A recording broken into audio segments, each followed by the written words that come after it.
Like, follow and subscribe my channel. After my father died, my sister inherited the luxury apartments, and me, I got an old broken motel. People laughed. My husband didn't. He looked at me and called me useless, then kicked me out with my 2 sons. That night, we slept in that empty motel, and what I found there left my entire body shaking. Before I tell you what it was, make sure you like and subscribe. Now, let's begin. My name is Emma. I'm 34 years old and I'm a mother of 2 sons. 3 weeks after my father passed away, we gathered for the will reading. The room felt formal, quiet, cold. My sister Olivia sat straight, confident as always. Her husband held her hand like they had already won something. My husband sat next to me. He didn't look at me once. The lawyer opened the file and began reading. The downtown apartment complex will go to Olivia. My sister smiled immediately. Her husband squeezed her hand. They both looked proud. Then the lawyer continued. The Sunset Highway Motel will go to Emma. For a second, the room went silent. Then someone cleared their throat. My sister tried to hide her smile. My husband didn't even try. On the drive home, he didn't say a single word, not one. That night, Olivia and her husband came over for dinner. It was supposed to be a family meal, but it didn't feel like family. It felt like celebration, just not mine. Halfway through dinner, my husband raised his glass. Well, he said, looking at my sister, at least one daughter got the real assets. Olivia laughed softly. Her husband chuckled. Even my aunt smiled awkwardly.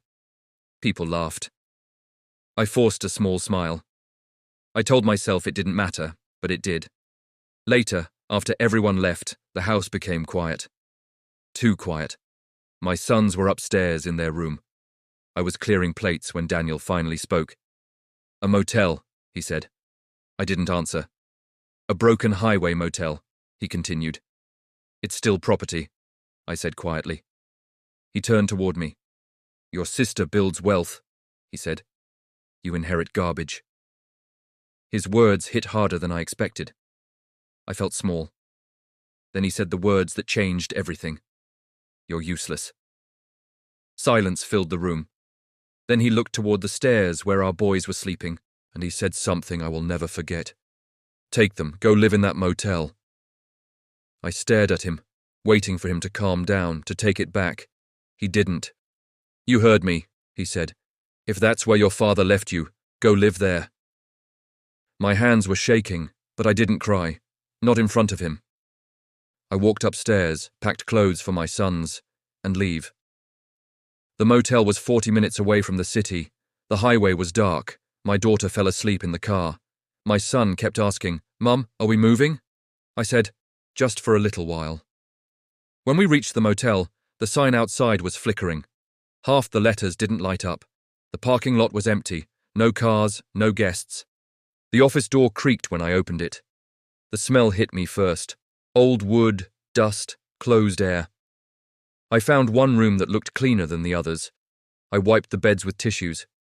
I spread our jackets on top of the sheets. My kids were too tired to complain. They fell asleep quickly. I stood there watching them for a long time. This was not the life I imagined. Not after 10 years of marriage. Not after helping my husband build his business. Not after taking care of everything at home. Around midnight, I walked back to the front office. The power was still working. A small lamp was on behind the counter. I sat in my father's old chair. There were old guest books on the desk, dust-covered folders, a broken clock on the wall. I opened one drawer. Empty. Another drawer. Old receipts. I don't know why I kept searching. Maybe I was angry. Maybe I wanted to understand why he gave me this place. Then I noticed something strange. Behind the front desk near the wall, there was a small wooden cabinet. It looked newer than everything else. Cleaner, less dusty. That didn't make sense. No one had been here in months. I walked closer. The cabinet door was locked, but the key was hanging on a small nail beside it. I froze. Why would my father leave a key in plain sight? My hands felt cold. The motel was silent. The highway noise outside was far away. I held the key, and for a moment, I wasn't sure if I was ready to see what was inside. My hand was shaking, not because I was scared of the cabinet, but because I was scared of finding nothing. If it was empty, then the motel really was just garbage, and maybe my husband was right. I slowly pushed the key into the lock. It turned easily. Too easily, like it had been used not long ago. I opened the cabinet door. Inside there was no money, no gold, no dramatic surprise, just files, thick envelopes, a rolled-up map, and a small metal box. I pulled out the map first. It was a land survey. The motel property was outlined in red ink, but something else was marked too. A blue line running across the back of the land. I didn't understand it. Then I opened one of the envelopes. Inside were letters. Most of them were from the city. Some were from private companies. One name kept appearing again and again. I had never heard of it before, but the letters were recent, very recent. One of them was dated just 3 months ago. My father was already sick by then. Why was he still receiving letters about the motel? I kept reading. The clear-as-throat words were simple. Proposed highway extension, future commercial zoning, redevelopment notice. My heart started beating faster. I opened another envelope. This one had an offer letter inside. It wasn't for a small amount. It was more money than the motel could ever make in 10 years. I sat down slowly in the chair. The motel wasn't valuable because of the rooms. It was valuable because of the land. The back part of the property sat directly in the path of a new highway project. The city planned to expand the road, and when that happened, this quiet, empty motel would sit at the center of a major exit.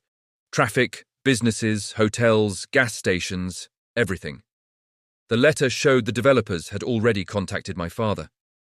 They wanted to buy the land, but every letter ended the same way. Offer declined. He never sold it. Why? I kept digging. At the bottom of the cabinet, I found the small metal box. This one was locked too, but the key was already inside the first envelope, like he wanted me to open it. Inside the box was a single handwritten note. It was from my father. My hands felt weak as I unfolded it. "Emma," it said, "if you are reading this, then I am gone." I stopped breathing for a second. "I know what people will think when they see the will. Let them think it. Let them think it. I didn't give you the motel because it is small. I gave it to you because it is strong." My eyes filled with tears. The city will approve the highway project within the year. When that happens, this land will become more valuable than anything your sister received. I cover my mouth. He knew. He planned this. He continued, "You have always been patient. You read before you act. That is why this belongs to you." I sat there for a long time. The motel was not dying. It was waiting. And my sister didn't know. My husband didn't know. No one knew. The letter showed one more thing. A final meeting request from a development company. They wanted to talk again. The date was next month. They were still interested. Suddenly, the humiliation at dinner felt different. The words useless felt smaller. My husband had laughed at this place. He told me to live here. Now I was sitting on something he never imagined. I folded the letters carefully, put everything back inside the cabinet, locked it. Not because I was scared, but because I wasn't ready to tell anyone. Not yet. The next morning, my phone rang. It was my sister. Her voice was light and happy. "We're refinancing one of the buildings," she said. "Inves investors are excited." I could hear confidence in her tone. "How's the motel?" she asked. I looked around the dusty office. "It's quiet," I said. She laughed softly. "Well, at least it's peaceful." After the call ended, I stepped outside. The highway was busy even this early, cars rushing past. No one noticing the small sign that said Sunset Motel, but soon they would. I looked at the back of the property at the open land behind the last row of rooms. That was where the blue line on the map ran. That was where everything would change. And for the first time since my husband closed the door behind me, I didn't feel thrown away. I felt chosen, but I still needed proof because letters are one thing. Reality is another. And if the highway project wasn't approved yet, then this was still just paper. I pulled out my phone and searched for the city planning office number. If my father was right, then this motel was never meant to be my punishment. It was meant to be my future. The city planning office answered on the third ring. I stepped outside while my children were still asleep. The morning air was cool. Planning department, a woman said. I gave her the motel address. There was a pause, then typing.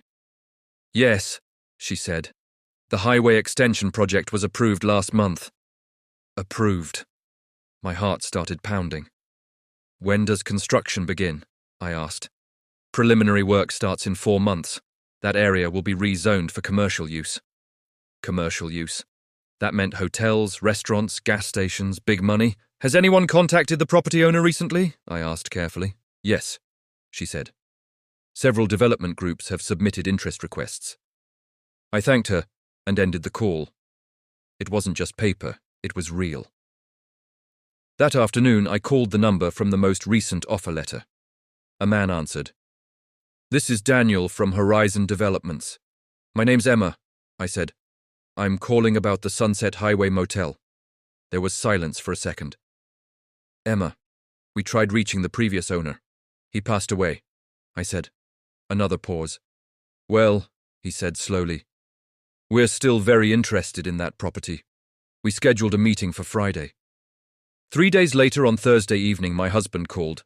I hadn't spoken to him since that night. His voice sounded calmer now. Have you come to your senses? He asked. I'm fine, I said. Emma, you don't have income. You can't stay there forever. I looked at my kids playing outside near the empty parking lot. I won't need to, he sighed. Your sister is closing a big investment deal this week. You should see what success looks like. Maybe I will, I said quietly. Friday morning, Daniel arrived with 2 other people. They didn't laugh at the motel. They didn't look disgusted. They looked interested. Very interested. We walked the property together. He measured the backland, took pictures, asked about access points. Then we sat in the office. Emma, he said, folding his hands. Once the highway exit is completed, this location becomes prime commercial land. I know, I said calmly. He smiled slightly. We are prepared to make an offer today. He slid a folder across the desk. I opened it. The number inside made my chest tighten. It was more money than my husband had ever earned in his entire life, more than my sister's yearly rental income. And this was just the first offer. I'll need 48 hours, I said. Of course, he replied. As they left, my phone buzzed. A family group message. My sister had sent a photo. She was at a restaurant with investors. My husband was there too. The caption said, "Celebrating real assets." I stared at it for a moment. Then I typed one message. Let's have dinner Sunday. My treat. Sunday night. Same restaurant, same table. My sister looked confident. My husband barely looked at me. Settling into motel life. My sister asked with a smile. It's peaceful, I said. My husband leaned back. Ready to admit you made a mistake? He asked quietly. I placed a folder on the table. Not really. My sister frowned. What's that? An offer? I said. For what? My husband asked. For the motel. He laughed. Who would pay real money for that place? I slid the papers toward them. My sister's smile slowly disappeared. My husband stopped breathing for a second. He read the number twice. This isn't real, he said. It is, I replied calmly. And that's just the first offer. Silence covered the table. My sister whispered, That's more than my buildings are worth. Yes, I said softly. My husband looked at me differently now. Not with anger, not with pity, but with shock. You knew? He asked. My father knew, I said, and he left it to me. The waiter came to the table. Is everything okay? He asked. Yes, I said, closing the folder. Everything is finally okay. 2 months later, I signed the final deal. I didn't sell all of it. I kept a share in the development. The money secured my children's future. I filed for divorce the same week. This time he didn't call me useless. He didn't laugh. He just asked if we could talk. But I had already heard everything I needed to hear that night. He told me to leave. My sister tried to act supportive. But something had changed. She stopped calling it just a motel. Today, when I drive past the construction site, I see cranes, steel frames rising, traffic building. The old motel sign is gone. But the land is still mine. My father didn't give me the smallest asset. He gave me the strongest one. And the night my husband told me to go live in that motel, he thought he was throwing me away. He didn't realize he was sending me straight to my future.